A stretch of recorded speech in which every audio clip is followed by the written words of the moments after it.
The Boston Celtics are now 6-1 in their last 7 games, and they're finding ways to win games, even though they have no Kristaps Porzingis today, no Jaylen Brown, and they're continuing to find ways to compete even though they're missing some big-time players. Now, look at this play here as Derrick White starts to take over this fourth quarter. We're going to get what you call a quick high pick and roll. We're going to send Derrick White quickly off this thing, knowing and seeing that the switch defender is playing very far back from Derrick White. So once we see that, Derrick White's going to come off this thing. He's going to quickly initiate this jump shot, and then he's going to bang this thing home. And you're going to notice a couple of times in this game, or in this fourth quarter, this run that the Celtics went on, 25-14, closing out this game. Derrick White did this a couple of times.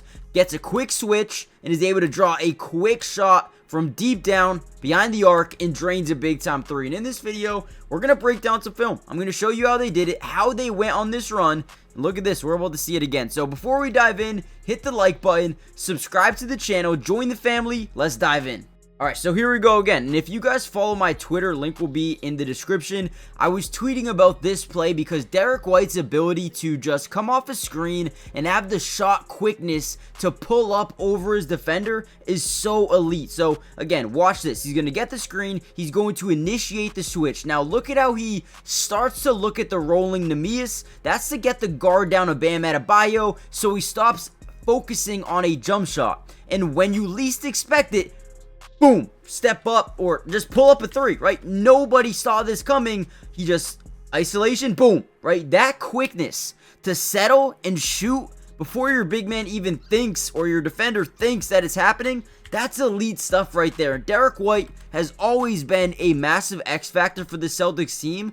But man, this dude didn't even have a great game today, or from 3 anyway, right? 3 of 11 from downtown, but those threes were difference makers. All right, here's a play I really like. Really showcases the Celtics ball movement. And one of the most important things in the NBA is understanding where the defense is rotating from and finding the open lanes to the basket. So right here, we're going to initiate one of these high pick and rolls. We're going to see how the defense plays this. Are they going to switch over and fight over and allow that roll to the basket by Al Horford? And you're going to start to notice a little bit of a shift from the defense here by Bam Adebayo. You're going to see a slight hesitation. I know it's nothing crazy, but watch the slight hesitation from Bam acting or trying to, ready, he's gonna, right, looking like he's about to go follow Al Horford on this roll as Jrue Holiday fakes this pass over to Al on the roll. He's going to kick it over to Neemias, which is going to force the big back. Now we have leverage on Tyler Hero. So this is great IQ by Jrue. Kicks it. Now we have that leverage down low. Guys, you can't make this stuff up. This is beautiful basketball. Al misses the shot, by the way. Gets the rebound, puts it back up. Cool. But the fact that Jrue understands that if we can keep Bam Adebayo away from Al Horford, we got the mismatch. We have the opportunity that we just ran this pick and roll for. So now we boom, kick it to Neemias. Neemias knew exactly what Jrue Holiday was thinking. This is ball movement. I'm telling you, I'm obsessed with the way this Celtics team is playing. And again, they don't have Jaylen. They don't have Kristaps. I mean, they're waiting to unleash these guys, or mainly Kristaps. But again, I love the ball movement. Those are banner winning plays right there. Love it. All right, here we go. So we talked about Derrick White not having a great night. The dude was, what, 0 for 8 from 3 in the first 3 quarters. And then the fourth quarter, man, I don't know what he did. If he sparked something, he got a lighter out. But, man, he started to heat up, right? No pun intended here. All we're going to do, Jrue Holiday going to post up, get his, defender to overcommit up. But now, look at the other guy, right? He starts to shift over. He thought about sending a little bit of a fire or a blitz, right? A little bit of a double team. They give a little bit of separation to Derrick White. This is not a guy you want to give separation to, if we're being quite honest. And Jrue kicks it over. Again, look at the ability to stop and pop off the catch. Beautiful. These are the things that I love to see. Doesn't care. Stop and pop, deep three. Derrick White's got that quick trigger.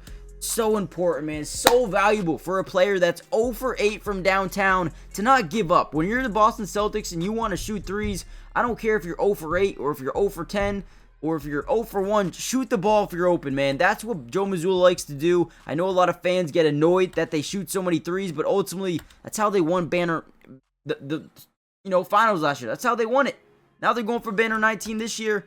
Again, if you can do the same thing, if you can just outscore by shooting threes, you're going to win a lot of games like that. But again, you have to understand when to change that focus, that mindset in mid-game. So, man, big time shot there by Derrick White. All right, so here we go. This is an interesting one because the Celtics always do a great job pushing the ball in transition, filling the lane, okay? Now, why is it so important to get out into transition? Well, you can get early mismatches. What do I mean by that? So, as we're pushing this ball up, you see the defense try to get into their half-court set, but if we're being honest, they're not in a good set. What do we notice, right? Al Horford has a massive mismatch down low. Joe Mazzulla has always been a matchup hunter when it comes to playoff games, and it don't matter. He does it in regular season as well. He sees, or our team notices the matchup, and that's what we need to go for. Go find that matchup. Tatum kicks it into Al, and now, whenever you have this matchup, you're going to draw two. And if you don't, it's going to be an easy bucket for Al. So Horford just posts him up. They send a late double, and it's not there quick enough. Al does a beautiful job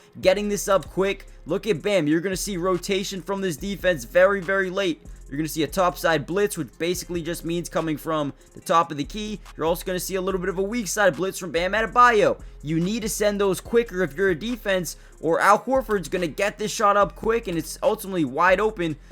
Love it. Great job finding the mismatch and attacking it. Then, ultimately, the dagger here, as Tatum tries to throw up a lob to Nemi. Obviously, Bam does a great job denying this thing. Al Horford gets the offensive rebound. By the way, in this game, we had 9 offensive rebounds. They had 7. I feel like we've done a better job not allowing so many offensive rebounds in games. But anyway, Horford gets the rebound. He's going to kick it right back over to Tatum. You see here, for a split second, sorry, do want to move it back just a second. The defense starts to lose control. Once that basketball originally gets tipped, some of these Miami Heat players, they lose their spot, right? They lose their man because they're going for that loose ball. Tatum leaks right out to the corner. Nobody really picks him up immediately. We get a late rotation by Tyler Hero, and ultimately, by the time that ball's out, Tyler Hero is not really in his face at all. Open three, Tatum drains it, and that's the game, right? You go up 101-89. Obviously, I would like the Celtics to be able to put up more points. I don't like the 20-point second quarter. That needs to be better. That needs to be fixed, okay? You put that up in the playoffs, not good at all. However, holding them to 14 points in the fourth quarter, that's what wins you games.